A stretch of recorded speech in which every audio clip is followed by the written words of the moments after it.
So in business, we always talk about getting A players. You want to get people who are the best at what they do. They have a track record.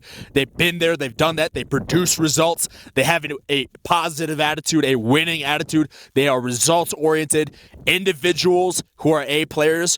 You'll get so much more out of them than an individual that's a B player, a C player, a D player. It's an exponential gain that you get in your organization by getting A players.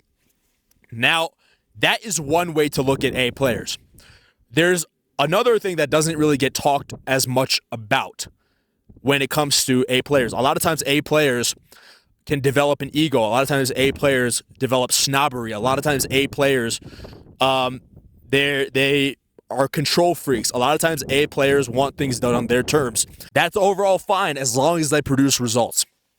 Now, there are also individuals who you can work with, and it's taken me more time to evolve into this mentality that maybe they don't have a track record. Maybe they have never worked on a certain skill and they're kind of building it on the fly in the job itself. For example, the individual was filming this video, Danny. He wasn't a cameraman before working with me. Not at all, but sometimes we don't want to just view A players as individuals that have track records. We also want to look at individuals that are more rugged and that buy more into the vision and that are more culturally aligned. So if you can see someone has a path to growth, I think there is room to work with an individual like that. If you see someone is more rugged than the typical A player, who's a little bit more of a diva, potentially. Obviously, if you have an A player who's also rugged, that is the best of both worlds. But if you see an individual who's maybe they're right now a B player and they don't have as much of a track record, but they're willing to get their hands dirtier, then that is also a form of value. So that's not something to be overlooked. And don't underestimate the ability to have a rugged individual work with you. It makes things so much easier. I was out here filming with another buddy of mine a couple months ago, and we did not make the summit of Devil's Causeway. Why didn't we make the summit? Because the hailstorm came and it was smacking us in the face and giving us black and blue marks and so on and so forth. And there was a giant moose and there was lightning striking all around us. It's a whole story.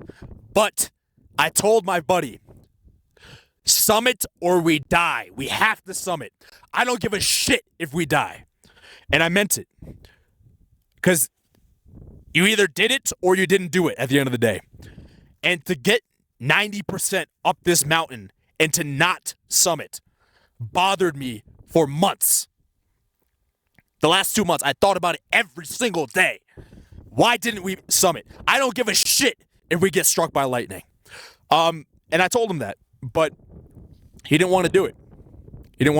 He cared more about his life. He cared more about his safety. And, that's his problem. Not everybody's not meant to do great things. Everybody's not meant to produce results, and that's fine. But I want individuals around me that are not just having a track record. I want individuals around me that can be put through the fire. I want their soul. I want their life to be dedicated to this thing for life. Because, I've talked about this. You only get the best results out of life when you are deeply immersed, when you're willing to sacrifice, and when you are willing to go all the way. Even if fear is in your way, even if adrenaline is in your way, even if death is in your way. And that's fine. Because that's what makes an interesting life. Now, this is just my opinion. But you want to think about that for yourself. Where have you hired A players that are maybe a little bit more set in their ways? Where could you hire a B player that is more rugged, but maybe they don't know the job as well? And then where can you find the best of both worlds by getting an A player who is also rugged? That's something to consider. And there's no right or wrong answer. Maybe different people at different times for different skills, different people at different times for different activities, different people at different times for different businesses, so on and so forth, in different positions. But that's something to consider. But that's what I'll leave you off with. And I'll see you in the next video. We'll do a little pan, show them where we're at.